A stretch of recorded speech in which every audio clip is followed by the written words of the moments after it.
Hey everyone, welcome back to the channel. My name is Chris, and today I'm going to be unboxing a couple pick-a-brick boxes for you guys, as well as showing you my future plans for the rest of the city. So let's get started. So I went to the Lego store earlier today, and I picked up 2 boxes, as well as a nice freebie that they had. They had a free building event where you got to build this little sandcastle, which was pretty cool. And it comes with a nice seagull, which I actually don't believe I had before today. So this is pretty cool. It's a nice little rubber element, which is nice, and it has the coral flowers on it. So that was cool. But the main part was the pick-a-brick boxes. So if I open this up here, in this first one, I mostly just got bricks. It was a lot of, well, there's tiles on the top to kind of fill the space, but it was 2x4 tiles in white, 1x1 tiles in sand blue, and then underneath is pretty much all bricks, as I make a mess here. It's pretty much just 2x6 light gray bricks, 2x4 bricks in green, and 2x2 bricks in dark bluish gray. And if you kind of go through all this, that's pretty much all it is. It's just a few stacks of light gray, and then a mix of all 3 of them. And so now for the second box, as you guys can see, this one's a lot more diverse in the part types that I got. I got a lot of plant pieces. I have a lot of these already, but I feel like I could use a couple more of them. I got a lot of the 1x1 flower plate in red. I got 1x1 regular plates in red. I got a couple leaf pieces in dark green. I see them all the time on the pick-a-brick wall, and I always want to get them, but I never end up having space. And so today, I found the space in the box today, which was good. I got a few more lampposts as well. And I also got a lot of bricks in here as well. Okay, so I took all this other stuff out to show you guys what's left in here. I got a lot of yellow, or I don't know what shade of yellow this is, or what Lego calls it, like a cool yellow maybe, or bright yellow, but I got a lot of 1x3 plates in that color, which I don't really know what I'm going to use for, but I can either use it for a building one day, or just terraforming and landscaping, like what I do under here, and how in a previous video, which I'll pin in the top right if you haven't seen that, I raised up the farm by 1 plate by using a lot of 1x1 red plates that I had. So I feel like using these for that could also work as well. And then in here, I got more 2x2 bricks in dark gray, 2x4 bricks in green, and a lot of 2x6 bricks in light bluish gray. And the rest of what I got is a bunch of 1x2 bricks in translucent light blue, some 1x2x5 panels in translucent clear, and then some of these profile bricks in white, some 2x2 bricks in pink for mills plates, and a bunch of white tiles, and some 1x4 plates in medium lavender. Now with all these pieces, my plan tentatively, I mean, everything is subject to change, but I just wanted to share you guys why I'm buying these pieces. And so the bricks I'm going to start with first because I got a lot of them.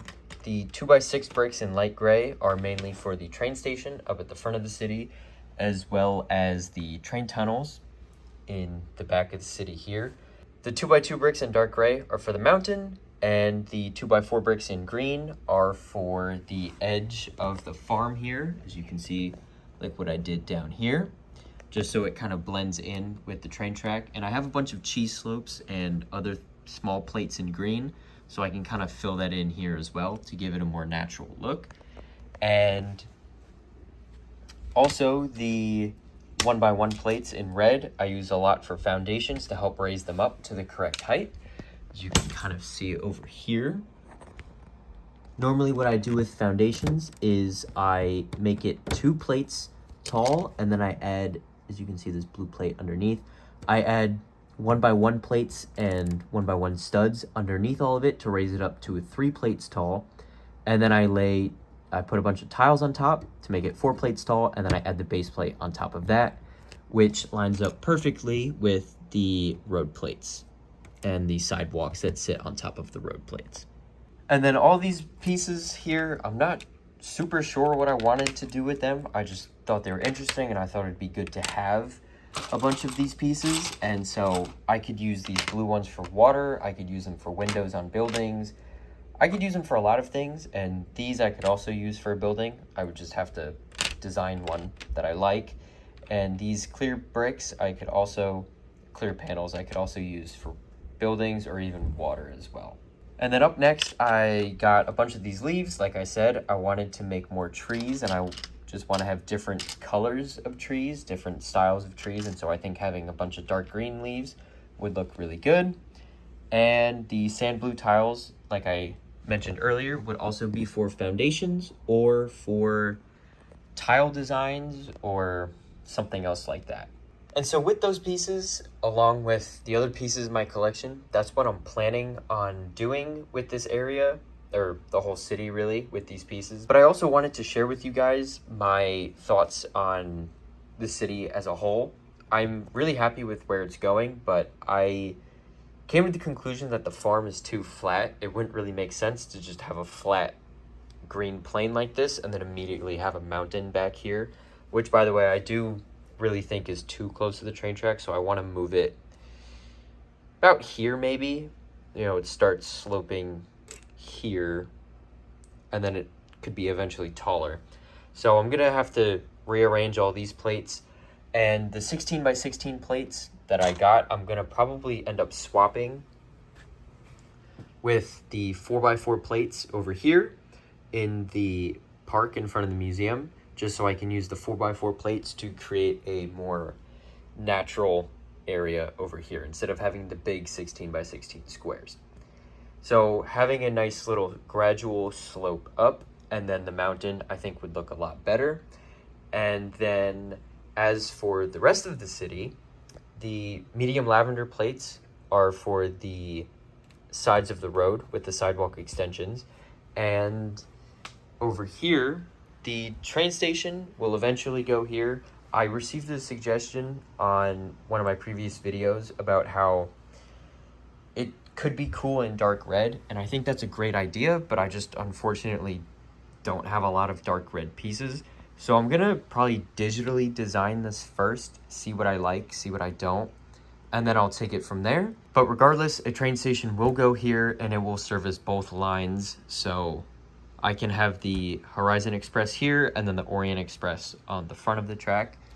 And then, yeah, that's pretty much it. The city is really a mess right now because I've been trying to sort things as I've been building, but it hasn't really been working out all that well because I've been searching for pieces and trying to find stuff. And so I actually just found a bunch of other bricks as well for mills plates and foundations and stuff like that. And so I'm going to be using those to help landscape the farm area over there, as well as mills plating the eventual mini modulars along this section over here.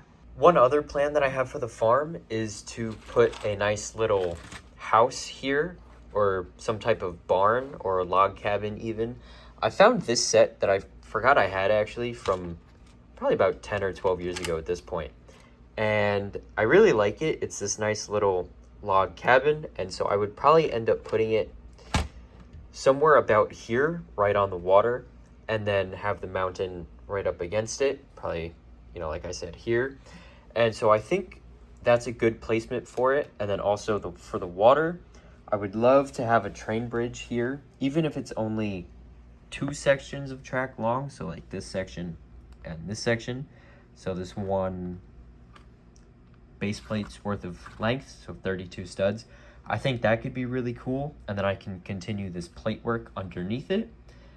The only thing though is that I would have to raise up the track, and so I would need a gradual slope starting from about here-ish, maybe go up a brick, maybe a brick and a plate, and then you come around the curve here, and then you go over the bridge, and then next to the farm here would be the eventual decline back down to the regular height of the track. But on that note, that's going to wrap up today's video. I just wanted to say thank you guys so much for watching. If you liked what I did and you want to see more videos like this, make sure to like and subscribe as well as click the bell notification so you don't miss any future uploads. Once again, thank you guys for watching, and I hope to see you next time. Bye for now.